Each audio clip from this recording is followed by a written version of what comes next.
Student welcome. Chapter number 4 है simple equation सरल समीकरण। Statement which contain variable and constant, कथन जिसके अंदर आपके चर और अचर होते हैं। एग्जांपल में आपके सामने लिखा हुआ है x + 7 = 15। देखिए ये वेरिएबल कहलाता है, चर होता है जिसकी वैल्यू चेंज होती रहती है, फिक्स नहीं है। ठीक है, इन्हें अल्फ़ाबेट से रिप्रेजेंट करते हैं, A to Z अल्फ़ाबेट से इन्हें रिप्रेजेंट करते हैं।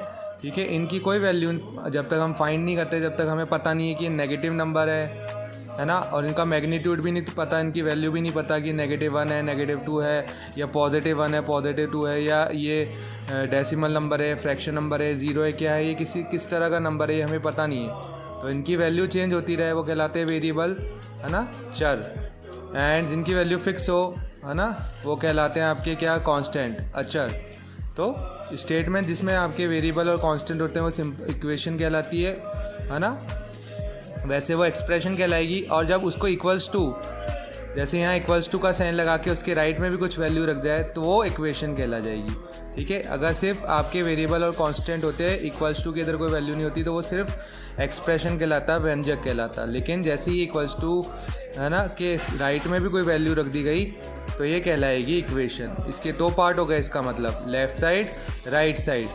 ठीक है, और ये इक्वल्स टू के साइन से सेपरेट होते हैं दोनों साइड, और जो न्यूमेरिकल वैल्यू होती है लेफ़्ट साइड की और राइट साइड की, संख्यात्मक मान जिसे बोलते हैं, वो बराबर होता है, वो इक्वल होता है। जैसे राइट में 15 दिया है ना, तो लेफ़्ट की x + 7 की वैल्यू भी क्या है, 15 है। तो ये आपका इंट्रोडक्शन है सिंपल इक्वेशन पे। अब आप क्वेश्चन नंबर फर्स्ट है स्टूडेंट। इक्वेशन गिवन है, वैल्यू गिवन है, इस वैल्यू को यहाँ रखना है, बताना है कि ये सेटिस्फाई हो रही है नहीं हो रही। अगर होती है तो यस, नहीं होती तो नो। सो स्टूडेंट वैल्यू रखेंगे x की, ये लेफ्ट हैंड साइड कहलाता है, और इक्वल्स टू की राइट हैंड साइड। वैल्यू रखी 3 + 3 6 आया, है ना। तो 6 राइट साइड वाले 0 की इक्वल नहीं है, तो ये सेटिस्फाइड नहीं हो रही, तो आपके लास्ट कॉलम में लिखेंगे नो। नाउ सेकंड पार्ट है x + 3 = 0। ये तो इक्वेशन थी, ये x की वैल्यू है। यहाँ लेफ्ट हैंड साइड में आपने 0 रखा, 0 + 3 3 आता है। ठीक है, अब ये 3 = 2 के इधर तो 0 दिया हुआ था, तो ये 3 0 के इक्वल नहीं है, तो लेफ्ट साइड राइट साइड के इक्वल नहीं है, बायां पक्ष दाएं पक्ष के इक्वल नहीं है। तो ये लास्ट कॉलम जो आपका था इसमें क्या आ जाएगा, नो। देखिए ये लास्ट कॉलम में सेकेंड वाले में भी आपको लिखना है नो, फर्स्ट वाले में भी लिखना था नो। ठीक है, इस तरह से जिसमें यस होगा उसमें यस लिखेंगे, और जिसमें नो होगा उसमें नो लिखेंगे। नाउ थर्ड पार्ट है, x की वैल्यू -3 दी हुई और ये इक्वेशन दी हुई है x + 3 = 0। लेफ्ट साइड में x है तो लेफ्ट साइड में x की वैल्यू -3 रख दी, 3 माइनस का एक प्लस का, दोनों opposite sign, same value, subtract करने पे 0 आया। ये 0 जो आंसर आ रहा है वो राइट साइड में दी हुई वैल्यू 0 की इक्वल है, यस, तो ये सेटिस्फाई हो रही है, तो लास्ट कॉलम में लिखेंगे यस। तो आपने लास्ट कॉलम में लिख दिया यस।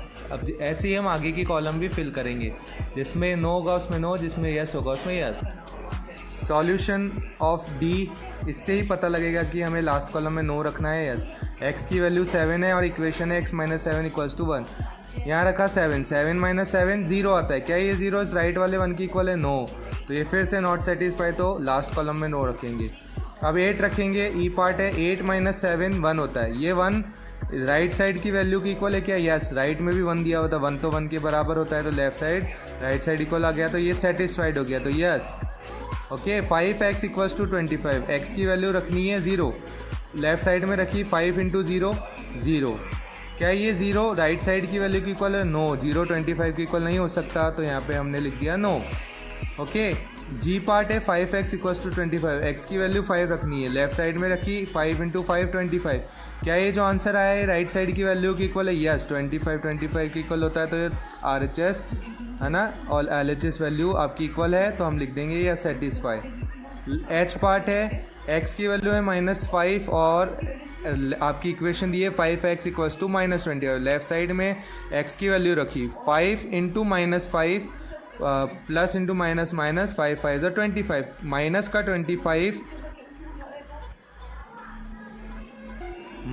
25 आपके प्लस के 25 के इक्वल, क्योंकि राइट साइड में प्लस की वैल्यू दी हुई है, इक्वल नहीं हो सकता, तो ये सेटिस्फाइड नहीं होगा।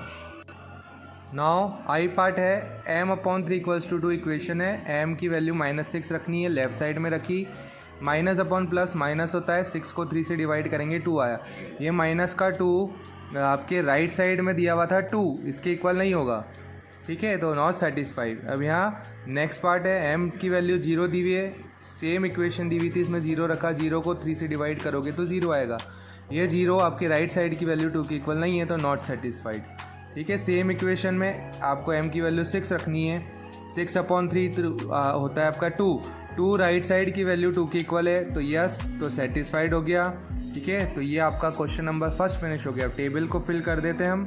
सो स्टूडेंट, टेबल को फिल कर दिया, तो फर्स्ट वाले में नो, सेकंड वाले में नो, सेटिस्फाई नहीं हो रही थी, थर्ड में यस, फोर्थ में नो, फिफ्थ में यस, सिक्स्थ में आपके नो, सेवन्थ में यस, एट्थ में नो, नाइन्थ में नो, 10th में नो और 11th में यस। ओके, तो जिसमें सेटिस्फाइड है उसमें यस लिख दिया, जिसमें नहीं हो रहा उसमें नो लिख दिया।